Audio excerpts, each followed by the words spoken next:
Bayangkan satu pagi anda keluar rumah untuk beli roti, tapi duit dalam tangan anda tak laku langsung. Inilah realiti yang pernah berlaku semasa peperangan. Ketika Perang Dunia Kedua, ramai rakyat di Eropah terpaksa menggunakan sistem barter menukar makanan, pakaian atau barang kemas kerana mata wang negara mereka jatuh nilainya, malah langsung tidak diterima. Ketika zaman penjajahan Jepun di Asia Tenggara, tentera Jepun memperkenalkan duit pokok pisang, wang kertas khas yang dicetak tanpa sokongan ekonomi sebenar. Nilainya menjunam dan rakyat hilang kepercayaan.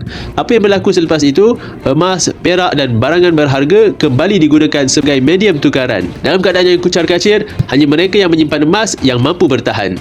Emas kekal diterima tanpa perlu bergantung kepada kerajaan, sistem perbankan atau kestabilan politik.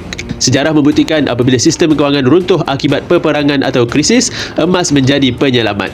Ia bukan sekadar logam berkilat, tetapi pelindung nilai yang sebenar. Jadi persoalannya, jika dunia kembali bergolak, adakah duit kertas anda hari ini akan terus bernilai? Atau adakah anda perlukan pelan simpanan yang lebih kukuh seperti emas? Semoga perkongsian saya bermanfaat dan boleh follow saya untuk info lanjut tentang emas.